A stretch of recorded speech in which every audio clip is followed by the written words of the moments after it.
from Bhagavatam.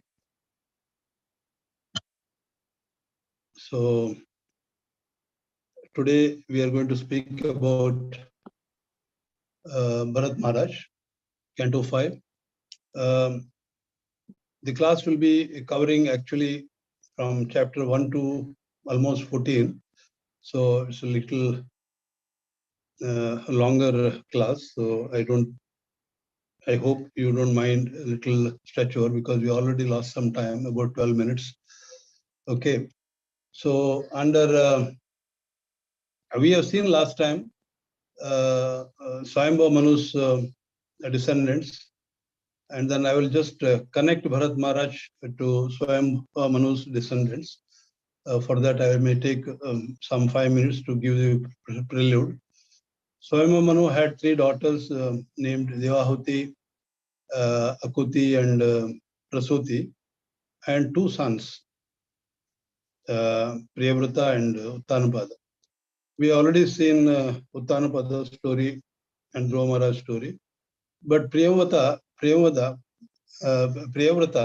was under Narad Muni's direction, and though he was the elder son of Swayambhava Manu, he practiced austerities by which he was able to achieve the highest perfection of life and the transcendental knowledge. So, due to Priyavrata's absence, however, the younger brother Uttanapada had ruled the earth under the direction of his father Swayambhava Manu up to and until the time of Prachetas. But then after that, there was nobody to rule the kingdom. When there was no suitable king after Prachetas, Swayambhava Manu went to Priyavrata, and then he was in Gandhamadana hills, and he went there and asked his eldest son, come back and rule the world. So although Swayambhava Manu, that is his father himself, went there and talked to him, he was not prepared to accept his offer, accept his advice. And he said, no, I would like to pursue my spiritual practice. And he did not welcome the idea of becoming an emperor. But thereafter, Swayambhava Manu requested his father, Lord Brahma, who is ultimately responsible for the welfare of the universe, to request Priyavrata to accept the throne. So Lord Brahma went to Gandhamadana mountain and convinced Priyavrata why he should accept the suggestion of his father.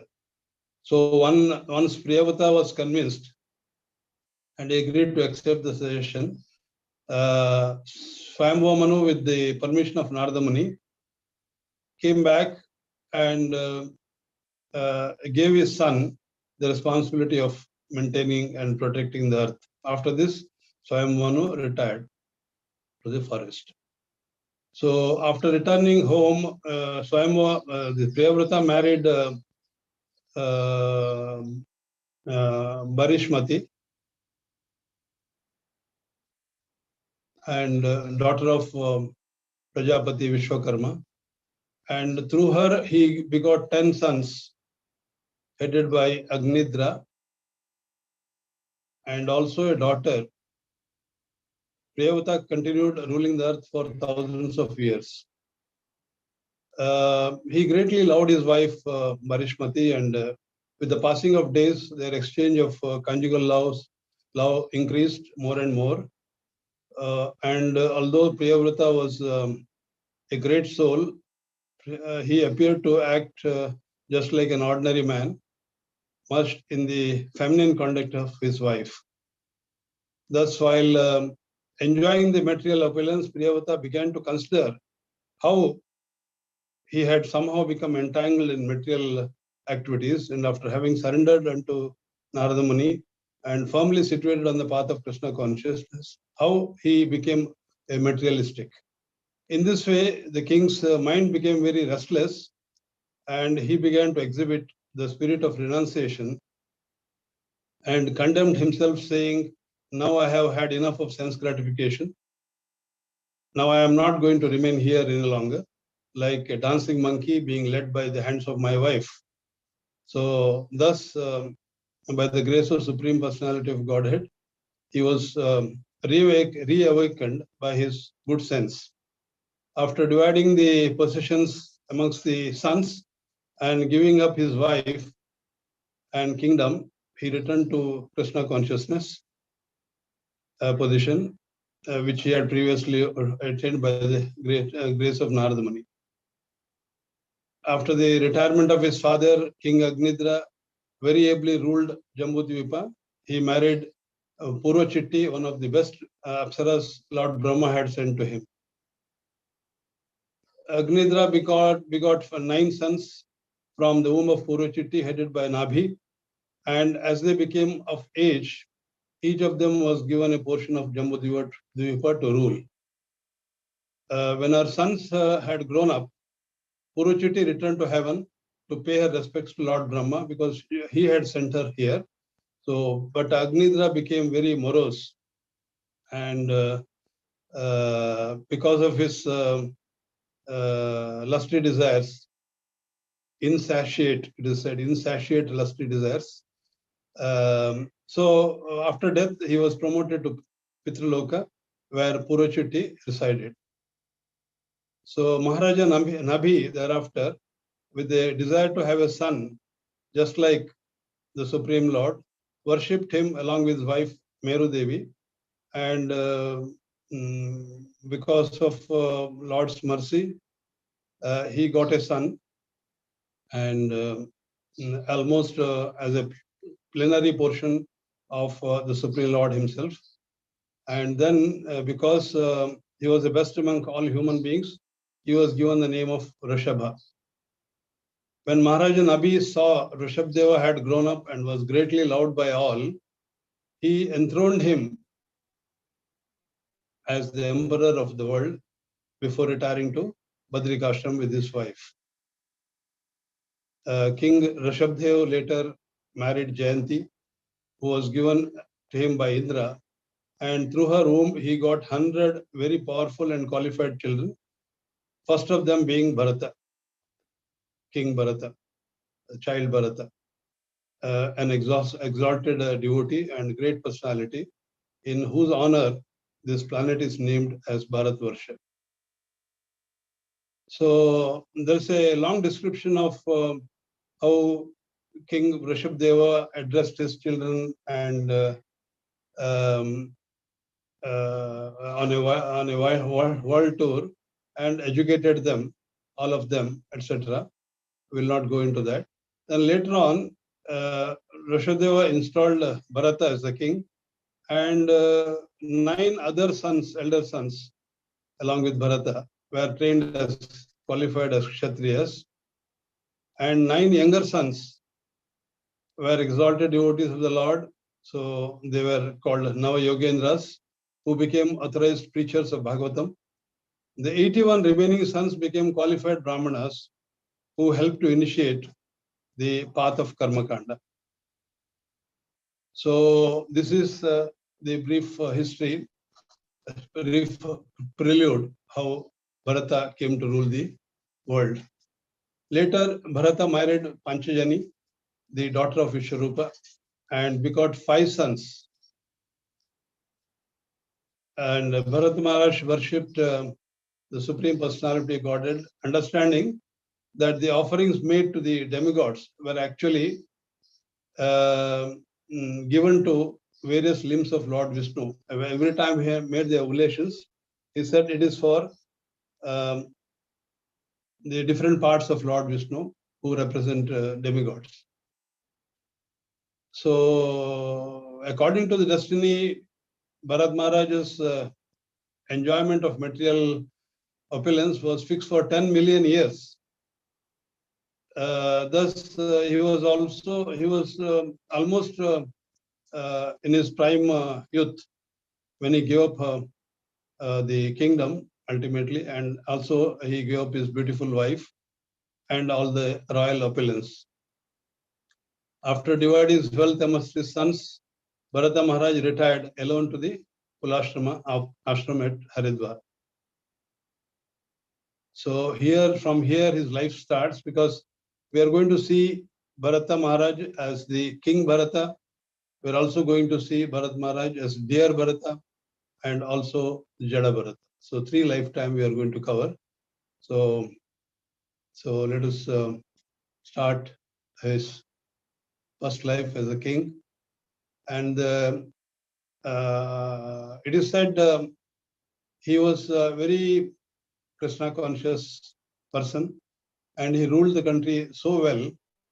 And it is said, if the king does not take his subjects and a spiritual master does not take his disciples, a husband does not take his wife, and a father does not take his children back to Godhead, they are not worthy to be so called as a king, or a spiritual master, or a husband, or a father. So the king has a lot of responsibilities. So he ruled the earth, treating the citizens with great affection for thousands of years. By the performance of sacrifices, Bharat Maharaja worshipped the Supreme Personality of Godhead, understanding that, as I said, the offerings made to the demigods were in actuality being given to various limbs of Lord Vishnu.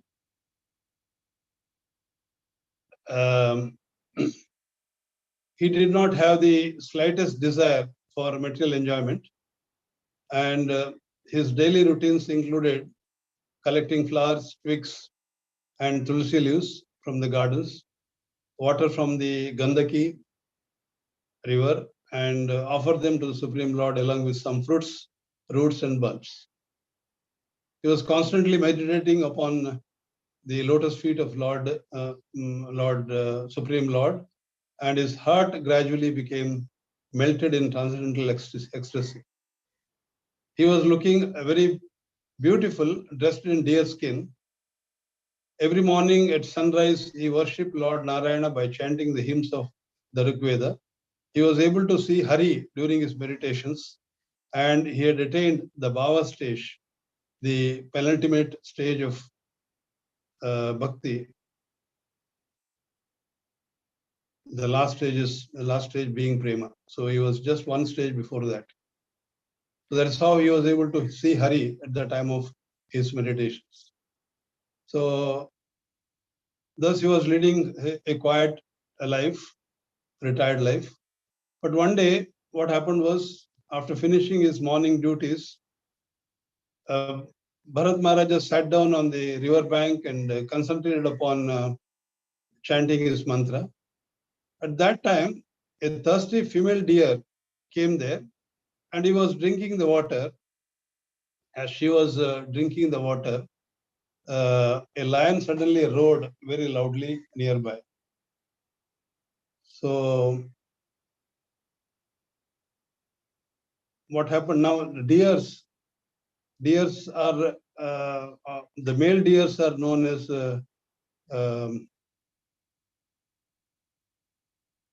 that.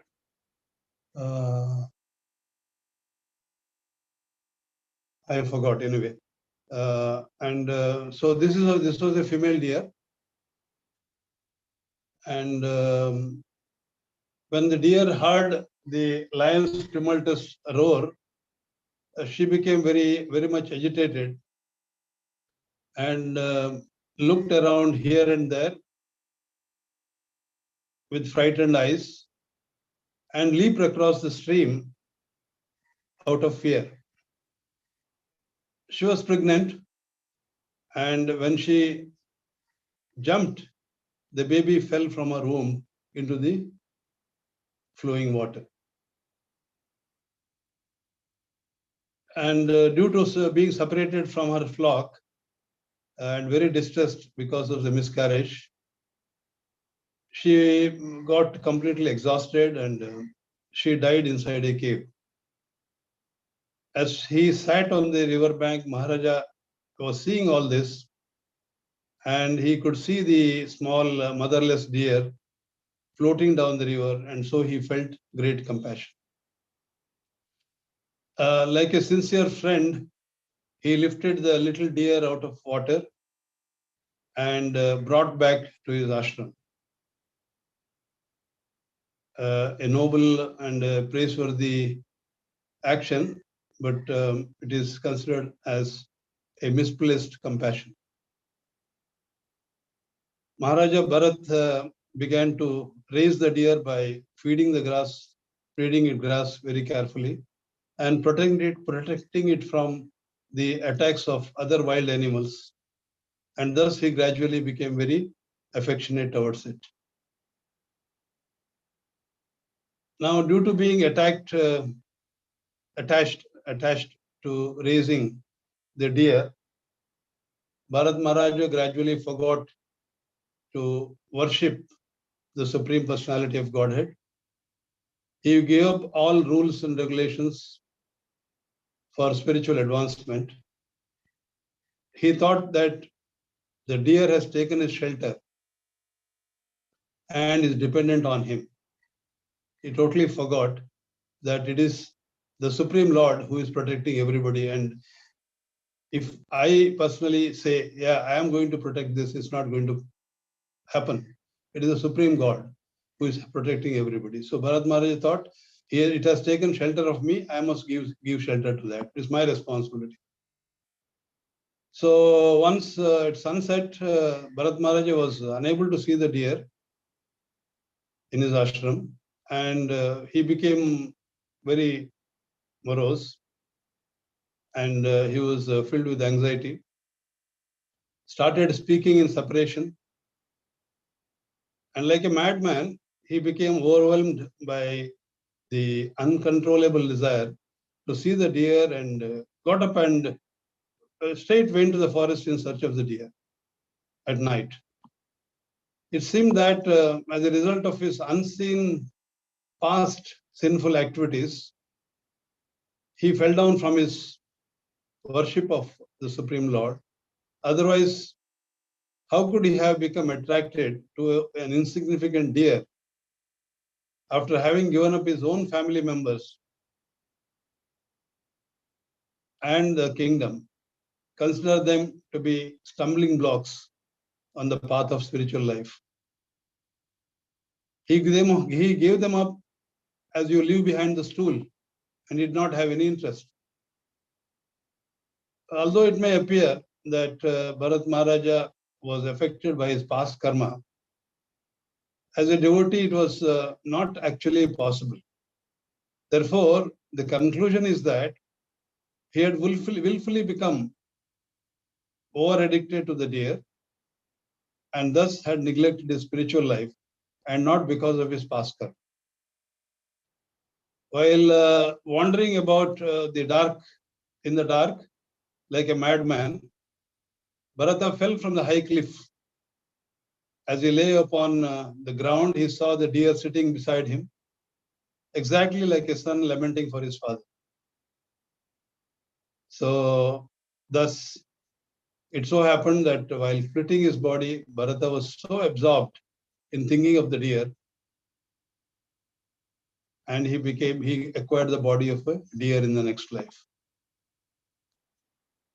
However, because of the rigid devotional service that he had practiced previously, he did not forget the incidents of his past life. We don't remember because we have not done our devotional service in the past life. But Bharat Maharaja could remember all what happened in his past life as a king, as a deer, etc. So Bharat Maharaja had willfully neglected his spiritual life, and so to immediately rectify this error, he was given the body of a deer for a short time, so that his desire for devotional service would be revived. So while in the deer's body, Bharata could remember the activities of his previous life, and thus he constantly repented his personal foolish action, getting attached this time to a deer. Earlier he was little attached to his wife, now this time to a deer.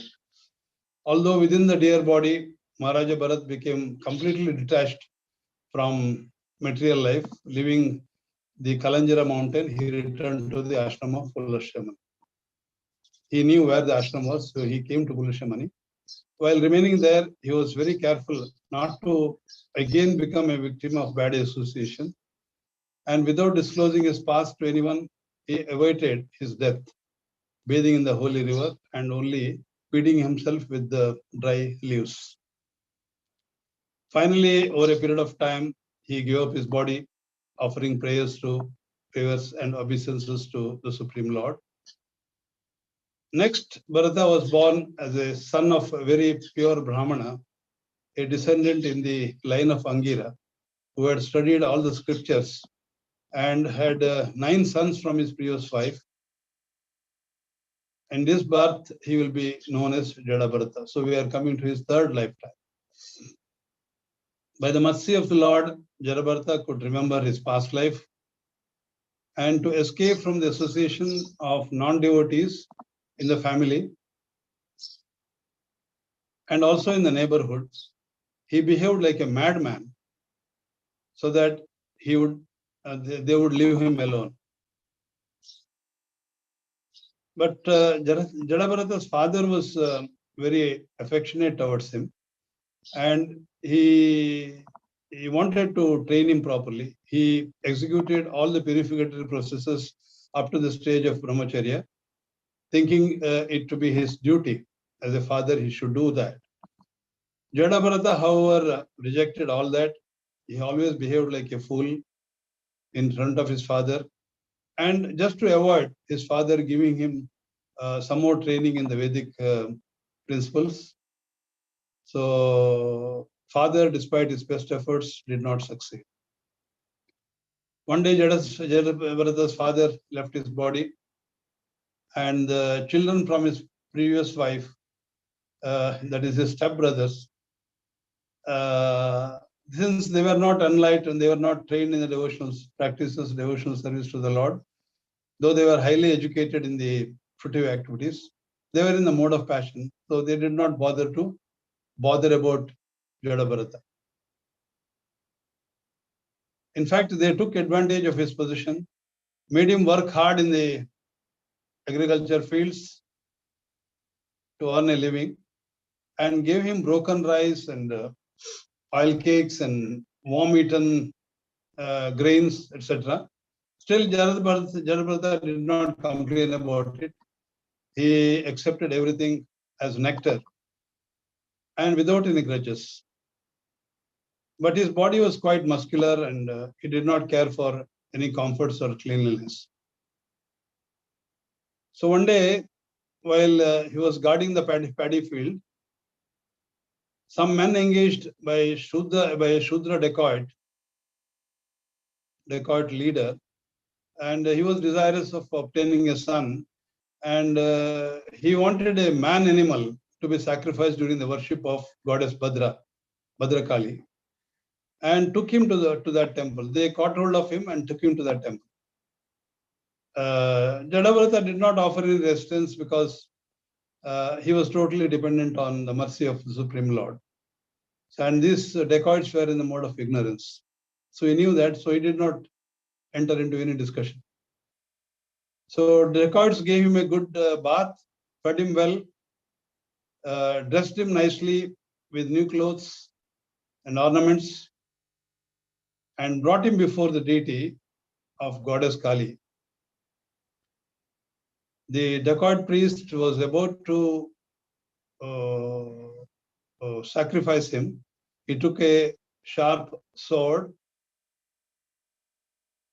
to cut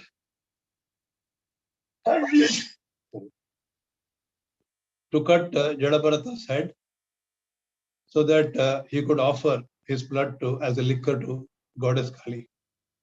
Now, goddess Kali in the altar could not bear to see this sight. So suddenly she leaped forward, suddenly emerged from the deity form, and in a form that was very fierce. So she in fact grabbed the sword from the hands of dacoit leader, And he cut his head, she cut his head and the head of his associates. And the goddess started drinking the blood, hot blood, as if it were some kind of liquor. Sometime later, so Jadabharata was saved in that episode, and he was as usual working in his paddy field. And sometime later, the king of Sindhu and Savira, named Rahugana, began a journey to Kapilashram. And when they came to the banks of the river Ikshumati, he required an additional palanquin carrier. His man happened to come across Jadabharata and found him suitable for the job, considering his strong body. They forced him and engaged him in carrying King Rahugana's palanquin. Jadabharata did not offer any resistance. As usual, he depended fully on the Supreme Lord. But as a devotee, he was very careful while carrying, not to step on any ants on the way. And because of this, he could not keep pace with other carriers.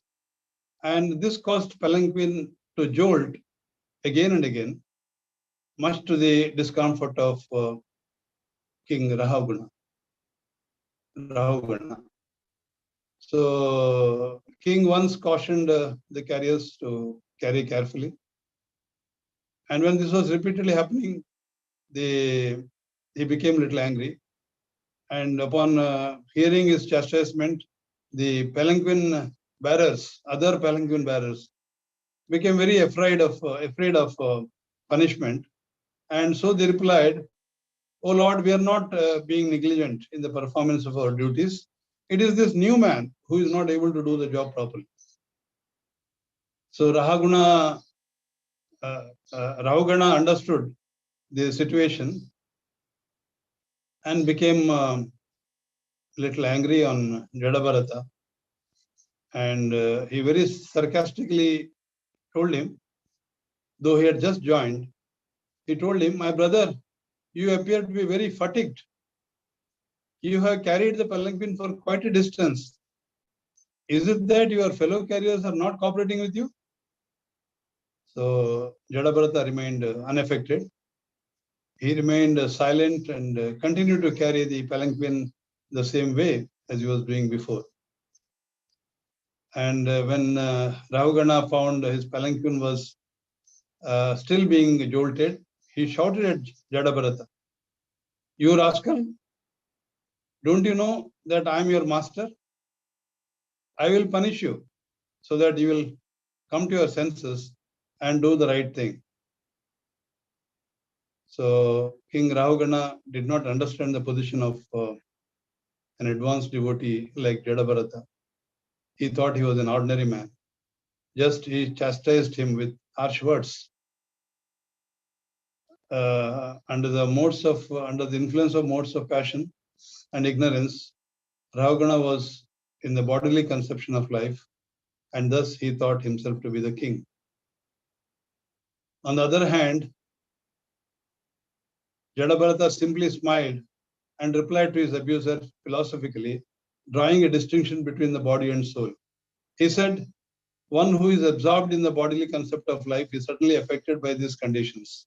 On the other hand, I am free from the bodily conception of life, and thus I have not become affected by carrying the palanquin or hearing your words of chastisement. My dear king," he said, you think that you are the master of master, and because of this, you are ordering me. But I must inform you that this attitude is not correct, because all such positions are temporary. Today you may be the king and I the servant, but tomorrow our positions may be reversed. Everyone is forced to act in accordance with the laws of material nature, and so I consider everyone to be servant. My dear king, you have called me a rascal and dull, crazy fellow. However, I beg to inform you that in spite of my living like a madman, I'm actually a self-realized soul. What would you gain by punishing me? Even if you are correct and I am truly a madman, your punishment would have no effect, like the beating of a dead horse. When a madman is punished, his madness is not cured. So, out of humility, Jadabharata never considered himself a great devotee. He considered himself like an ordinary man. He thought that by carrying the king's palanquin, he was destroying the reactions of his past misdeeds. Thus, without being agitated, Jadabharata properly replied to the king and then prepared to continue carrying the palanquin as before. Jadabharata at this point of time, since he had a great faith in the discussions about the absolute truth, and by hearing Jadabharata's philosophical presentation, he quickly descended from the palanquin and fell flat on the ground and touched his head to the lotus feet of Jadabharata so that he might become excused for having insulted the Brahmana. So, with the great humility and repentance, he said, "O Brahmana, you move within this world, covered and unknown to others. Who are you actually? Why have you come to this place? Is it just to do some good to us? My dear sir, I am not at all afraid of Indra's thunderbolt or trident of Lord Shiva or even punishment of Yamaraja. But I am very afraid of having offended a Brahmana.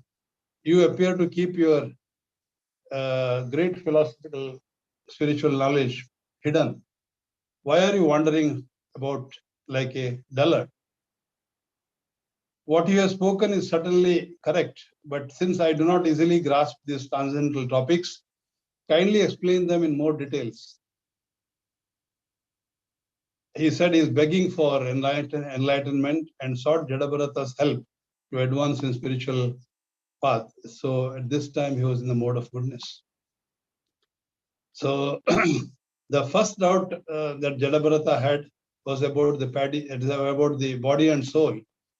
He said, "You have said that you did not become fatigued by the bodily labor because you and the soul are distinct from each other. Your body and soul are distinct from each other.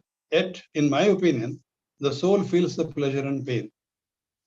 And he gave an example: if a pot of milk and rice is put onto the fire, the milk and rice will also become hot when the pot is heated. In the same way, the material conditions that are experienced by the body are also seen to affect the mind and soul. For this reason, even though the material world is not factual and the material activities are impermanent, they cannot be said to be untrue and will have no influence on the conditioned souls. The second doubt the king Ravana had was about the relationship of master and servant. He said, "You are saying that the relationship between the master and servant is not factual, being temporary. However, when a person takes position of a king, it is his duty to rule the citizens and punish those who are disobedient. By such punishments, the king teaches his citizens to obey the laws of the state and the Vedic injunctions." The third doubt the king had was about the usefulness of punishing a madman. He said, "You have said that there is no use of punishing one who is mad or dull-headed. However, since one becomes purified of past sinful activities by engaging in occupational duties, even if one is engaged by force, he will benefit." So after presenting these three doubts, Ravana said, "However, due to being falsely puffed up because of possessing the body of a king, I have committed a great offense against you by insulting you. Since you are free from the bodily conception of life and view all persons equally, there is no loss or gain for you due to my insult. But since I have offended you, I shall certainly be vanquished if you do not excuse me. So Jadabharata had given only preliminary spiritual knowledge initially, which involves negation of material concept of life, neti neti, by declaring it to be false, a Mayavada philosophy. Therefore, in a sense, Raghuna's arguments represent Vaishnava philosophy. Still, even though Raghuna's arguments were valid from the practical point of view, they arose from his attachment to bodily conception of life. When one feels the material pleasure and pain, however, when one becomes unattached to the bodily conception of life, such pleasures and pains also disappear. Jadabharata replied, "My dear king, although you are not very experienced, you are trying to speak like a great authority. Talks about the relationship between the master and servant and so forth are all within the scope of material activities. Persons who speak about such material subjects and thus perform material sacrifices do not progress spiritually. As long as one's mind is contaminated by the three modes of material nature, it remains exactly like an independent, uncontrolled elephant. Utilizing the senses, the uncontrolled mind involves itself in pious and impious activities and thus is subjected to lust, anger, and greed while fulfilling its desires for sense enjoyment, and consequently, he gets various types of bodies of demigods, humans, lower species, etc. So, bodily appearance, bondage, and liberation are all caused by the mind. When the mind is absorbed in sense gratification, it brings about conditional life and its concomitant sufferings.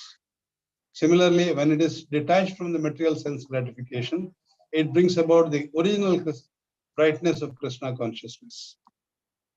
O king, please try to conquer your mind by the weapon of devotional service unto the lotus feet of spiritual master and the Supreme Personality of Godhead. Rahuguna paid his respectful obeisance to Jadabharata for removing his doubts, but requested Jadabharata to repeat them in a more simplified manner since he did not understand them clearly. So Jadabharata again started to speak. All of us on the surface of earth are living entities in different forms, but are transformations of earth. Some of them are palanquin carriers, and within the palanquin is the so-called king of Savira, another transformation of earth. But within that body, you are falsely thinking that you are the king. Actually, the innocent people who are carrying your palanquin without any payment are suffering because of this injustice. Yet, due to your false prestige, you think that you are protecting your citizens. The king should act as the representative of God and guide the citizens towards spiritual path. Otherwise, you become degraded. In a previous birth, Jadabharata said, I was known as Maharaja Bharath and had attained the spiritual perfection. However, due to my misfortune, I became very affectionate towards a small deer. And because of neglecting my spiritual duties, I had to accept the body of a deer in my next life. Still, due to having rendered sincere service unto the Lord, I can remember my past life, and because of my fall down, and become the cause of my fall down. And it is for this reason that I remain aloof from materialistic association by wandering about unnoticed by others. Being very compassionate upon King Rahuguna said, upon the King Rahuguna, Jadabharata said, the conditioned soul wanders on the very difficult path of material existence under the spell of three modes of material nature. He works very hard day and night, just like a merchant who enters the forest to acquire some articles that he can sell later on for a profit.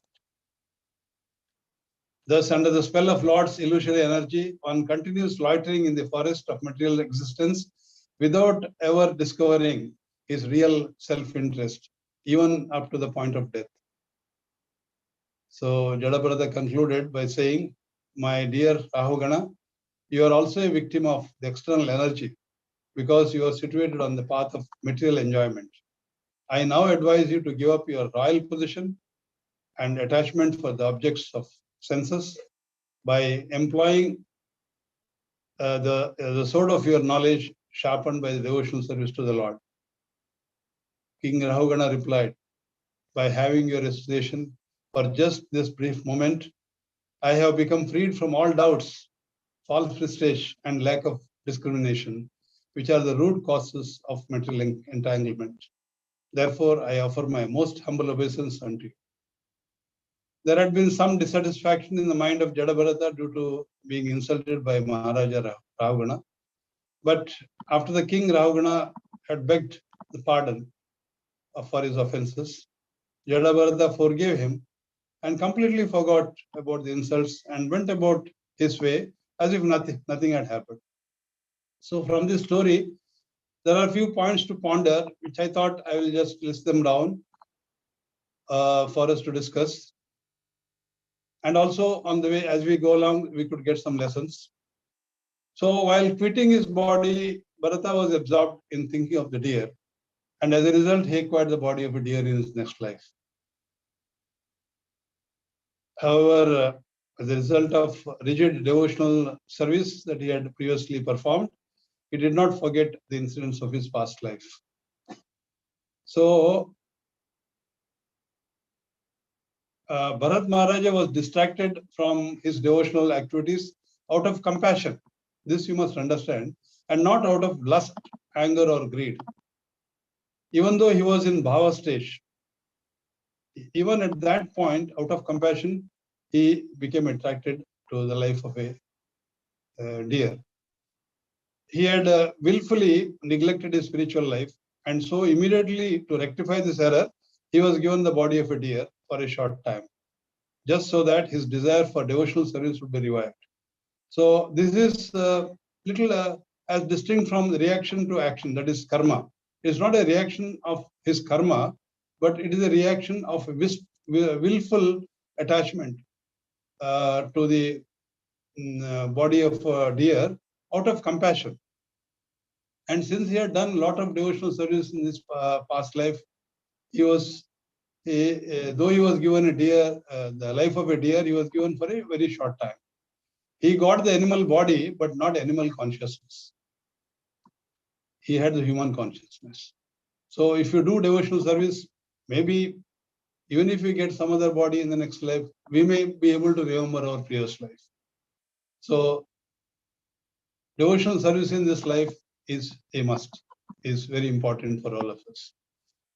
Bharat Maharaja was so attached to his deer, but the second point, Bharat Maharaja was so attached to his deer, but deer one day just left him and went away.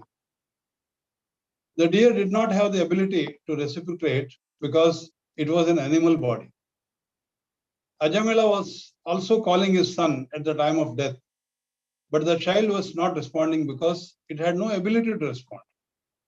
But we have the example of King Pururava and Uroshi. Uroshi just left Pururava, though she had the ability to reciprocate, but did not want to reciprocate.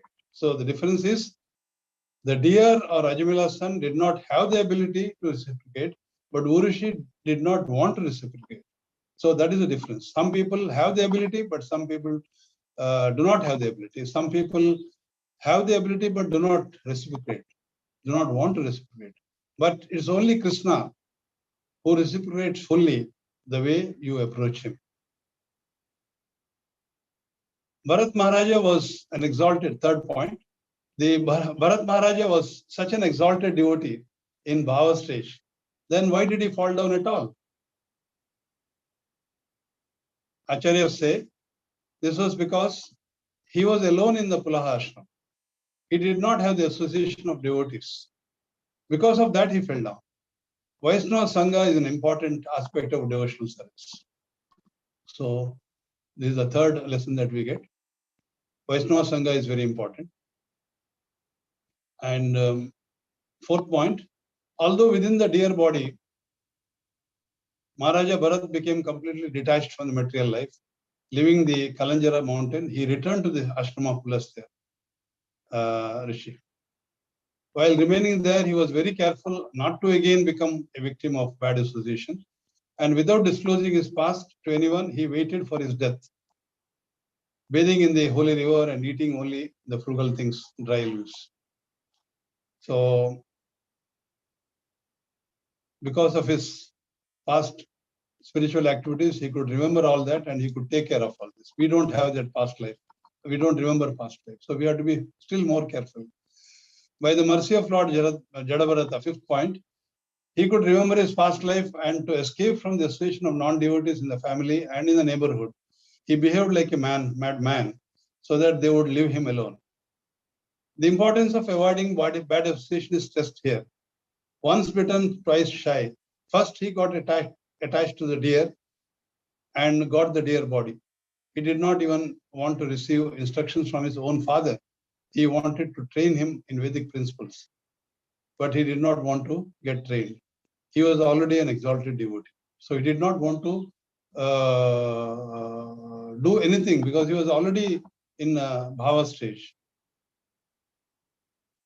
The sixth point, the first doubt that King Rahuguna had was about the body and soul. He said, you have said that you did not become fatigued by your bodily labor because you as a soul is distinct from the body, yet the soul appear to feel the pleasure and pain because the soul is embodied in your body. In this regard, though Jadabharata did not pointedly clarify this doubt, the analogy of the pot of milk and rice given by Rahuguna does not appear proper because body is material and soul is spiritual, whereas in the analogy, both pot of milk and rice are material, both of them are material. Soul's qualities are different. It cannot be cut to pieces or burnt, etc.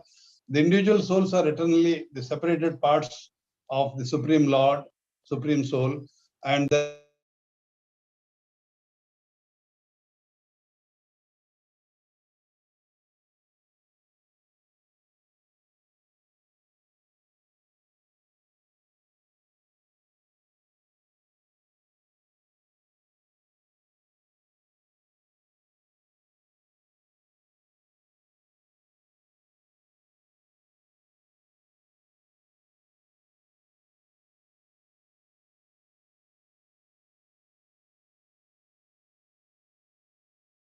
it is therefore very insignificant. Some of them are palanquin carriers, and within the palanquin carriers, there is somebody known as King of Savira. But within that body, you are falsely thinking that you are the king. We in this world strive for respect, seeking various designations, upadhis, etc. So they are all useless, worthless.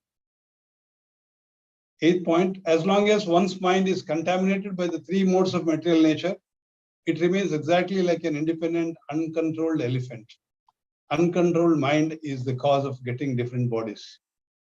Utilizing the senses, the uncontrolled mind involves itself in pious and impious activities and thus is subjected to lust, anger, and greed while fulfilling its desires for sense enjoyment. And consequently, one gets various types of bodies of demigods, humans, and lower species. So mind is something which one has to control. That is the cause of everything. While the mind is absorbed in sense gratification, it brings about conditional life and its concomitant sufferings. Similarly, when the mind is detached from the material sense gratification, it brings about the original brightness of Krishna consciousness. Last point, Jadabharata did not want to say anything to his stepbrothers or dacoits, but when King Rahuguna started to chastise him, he responded. Why? Because his stepbrothers were all in the mode of passion, dacoits were in the mode of ignorance, but Rahuguna was predominantly in the mode of goodness. So he wanted to speak to only those who are in the mode of goodness and not to Airagera. So that is the quality of a devotee. Thank you very much. Hare Krishna. Any comments, any questions? I'll be grateful to hear. Thank you. Hare Krishna. Sorry, it prolonged a little more because we also lost time in the beginning.